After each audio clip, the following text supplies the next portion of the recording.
Makapal na itim na usok ang mula sa bagong water park. Bago pa makariyak ang lahat, isang malakas na pagsabog ang sumira sa gusali at sa mga di pa nagagamit na water slide. Ang bagong tayong Oceana Waterworld ay nagliyab sa apoy. Habang nagkakagulo ang mga manggagawa, nagsimula ang mga bumbero ng desperadong pagsagip sa mga nakaligtas. Sa gitna ng kaguluhan, isang tanong ang bumabalot. Bakit sumabog ang bagong bukas na water park? Ang kasunod nito ay isa sa pinakakilalang sakuna sa konstruksyon sa Sweden. Maagang Lunes ng umaga, dumating ang mga construction workers sa Oceana Waterworld site. Ang proyekto ay pagpapalawak ng Liseberg Amusement Park na pagmamay-ari ng lungsod ng Gothenburg, Sweden. Isa ang Liseberg sa pinakamalalaking tourist destination sa lungsod. Kamakailan, ipinagdiwang nito ang ika-100 anibersaryo at mahalaga ang water park sa plano ng lungsod na gawing atraksyon ito buong taon. Kapag natapos, ito ang magiging isa sa pinakamalaking water park sa Europa. May unang 6-person raft rides sa kontinente at pinakamataas na Master Blaster water ride sa mundo. Matapos ang ilang taon, nalalapit na ang pagbubukas ng parke kaya't isinasagawa ng staff ang pagsusuri at huling detalye para sa inspeksyon ngayong Abril 2024.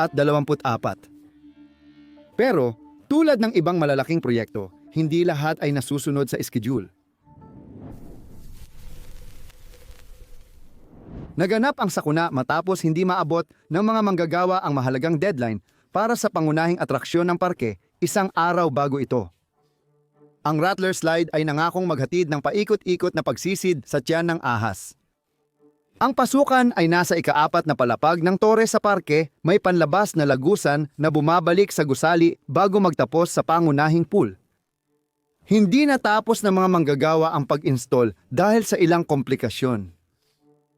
Gumamit ang slide ng diversion pipe para ilihis ang tubig sa iba't ibang bahagi ng ride.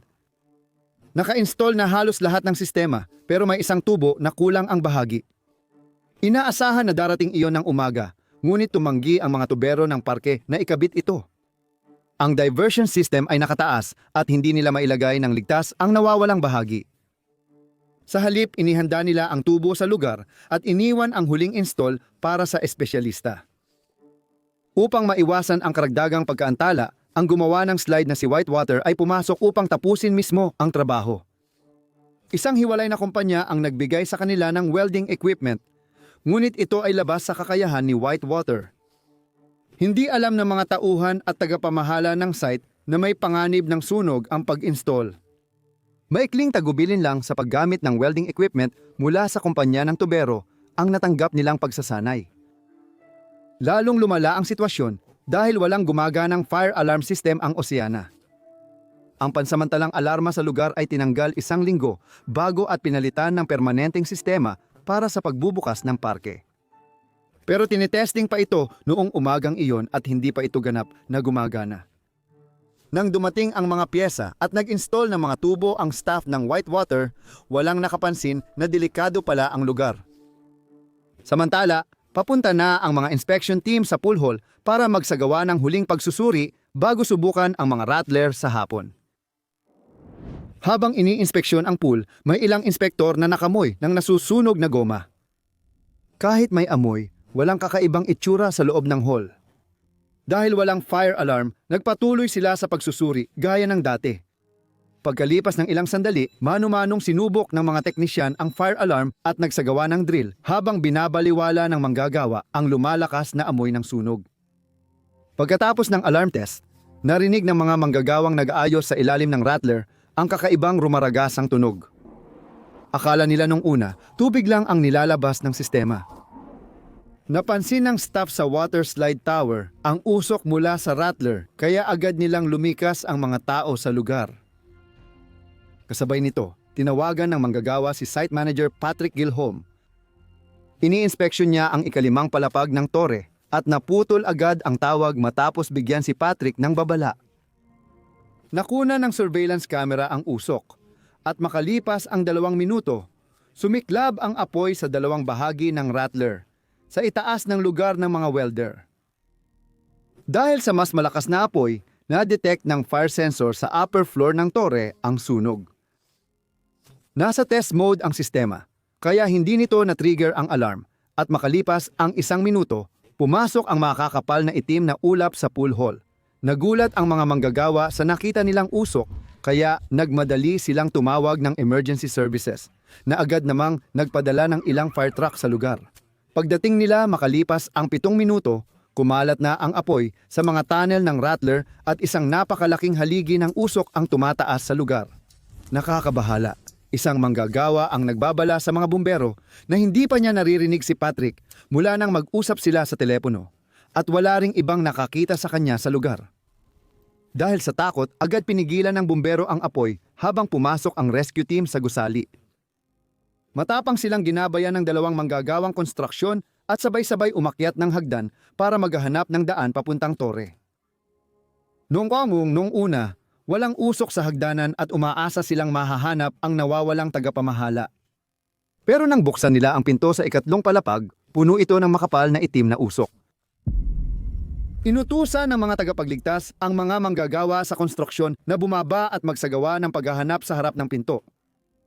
Hindi makita si Patrick kaya bumalik ang mga bumbero sa hagdanan para magdesisyon ng susunod na gagawin.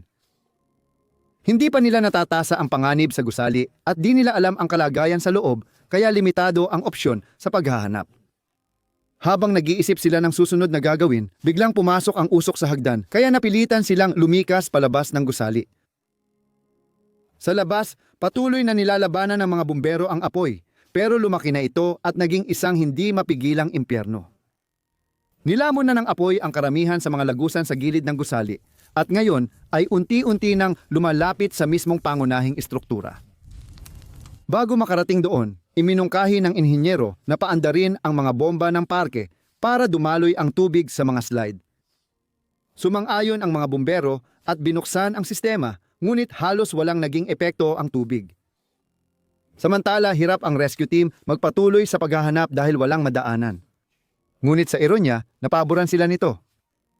Sa isang maliwanag na kidlat, sumabog bigla ang tuktok ng tore. Nagdulot ng sunod-sunod na maliliit na pagsabog ng salamin sa nagliliyab na mga slide. Nagliparan ang mga pira-pirasong bakal at bubog papunta sa mga kalapit na gusali at ang mga pader ng water park ay sumabog palabas sa mga kalsada. Umatras agad ang emergency services mula sa estruktura dahil hindi pa alam ang sanhi ng pagsabog. May mga bahagi ng balangkas nito na baluktot at wala na sa ayos. Nag-aalala sila na maaaring gumuho ito anumang sandali. Pinalala ng pagsabog ang mas mabilis na pagkalat ng apoy at nagpadala ng alon ng naglalagablab na apoy sa mga slide tunnel.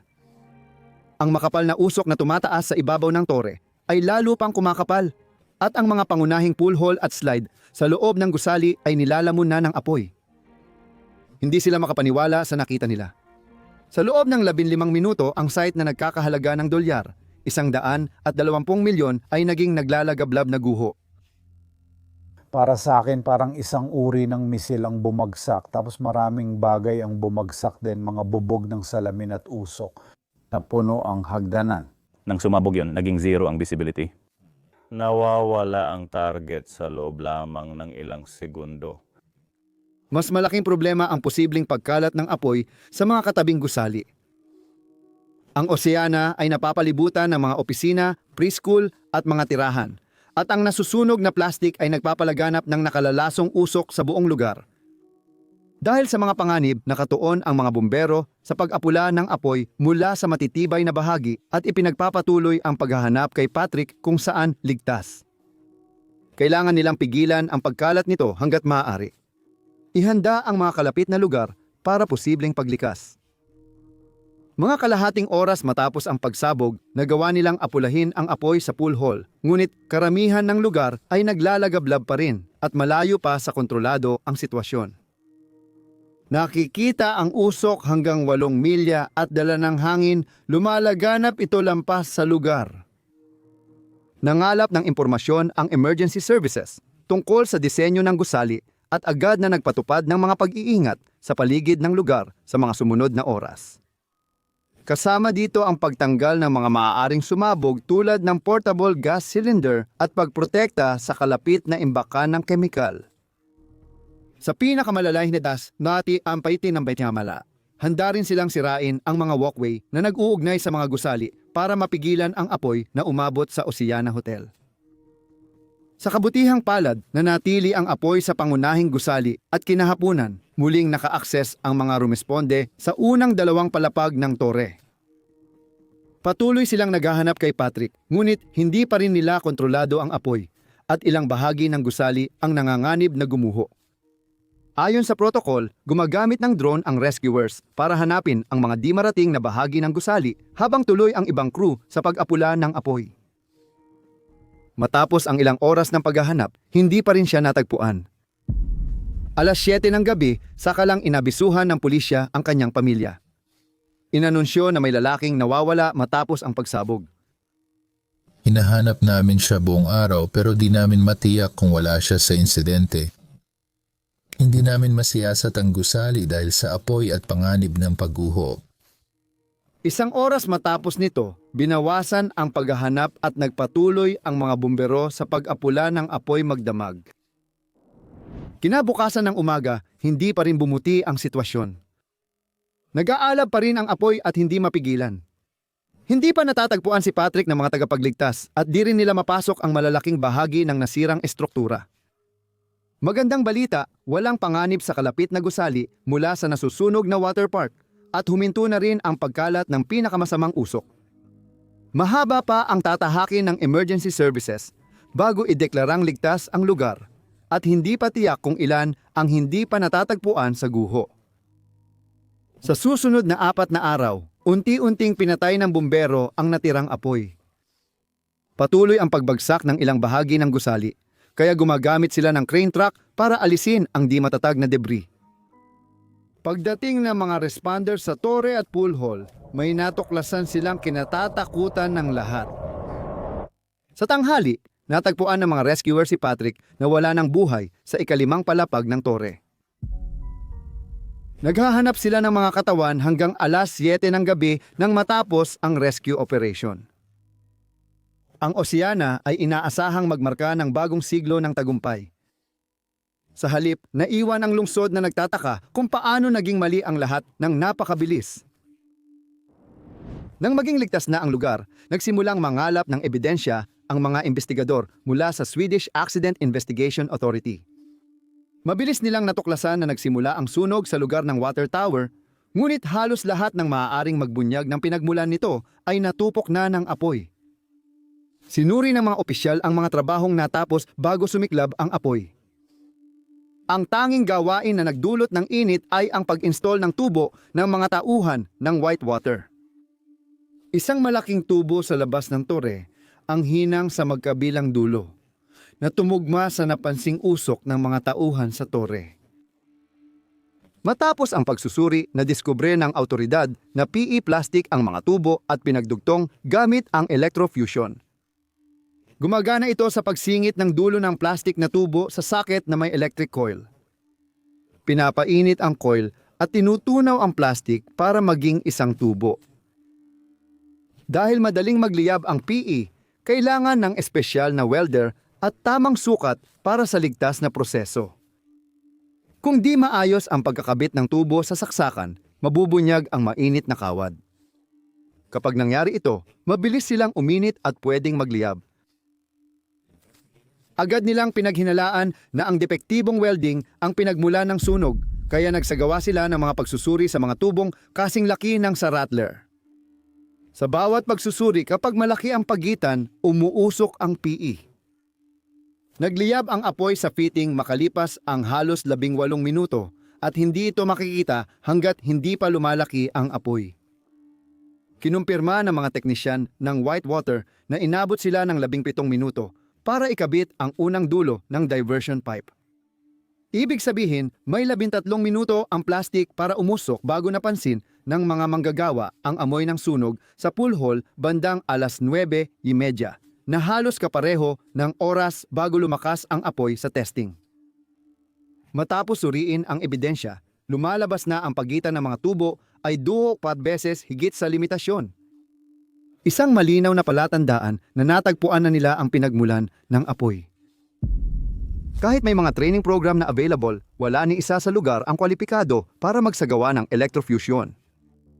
Hindi nagsagawa ng maayos na risk assessment ang tatlong kumpanya at wala pang naipakitang plano ang Whitewater para sa mga tubong dapat imbestigahan. Dahil sa mahinang pamamahala at plano, 1 linggo nang walang fire alarm ang Oceana habang nag-i-install ng tubo ang Whitewater sa parke. Dahil sa kakulangan ng pagsasanay, nagliyab ang diversion pipes ng Rattler nang dumaloy dito ang mainit na hangin na inakalang tubig ng mga nagkakabit. Biglang nagliyab ito at mabilis kumalat ang apoy sa madaling magliyab na fiberglass slide. Pag nalaman ng iba ang nangyayari, hindi na maliligtas ang parke. Inirekomenda ng Swedish Accident Investigation Authority na pagbutihin ng Leesburg, NCC at Whitewater ang kanilang pamamahala sa kaligtasan sa lugar. Mas tutukan ang pagpigil sa panganib bago mangyari. Patuloy na pinagtatalunan ng mga eksperto sa sunog kung ano ang naging sanhi ng pagsabog. Ayon sa teorya, umakyat ang mga hindi nasunog na gas sa tuktok ng tore at sumiklab dahil sa init ng apoy. Ganap na nawasak si Oceana sa sunog. Tuloy pa rin ang legal na proseso para matukoy kung sino ang may kasalanan, kung meron man. Muling itatayo ang parke at magbubukas sa 2026. Bagamat trahedya, si Patrick lamang ang nasawi sa sakuna. Pinakamalapit siya sa apoy sa gusali at namatay dahil sa carbon monoxide poisoning. Walang ibang malubhang nasaktan at 16 ang ginamot dahil sa paglanghap ng usok.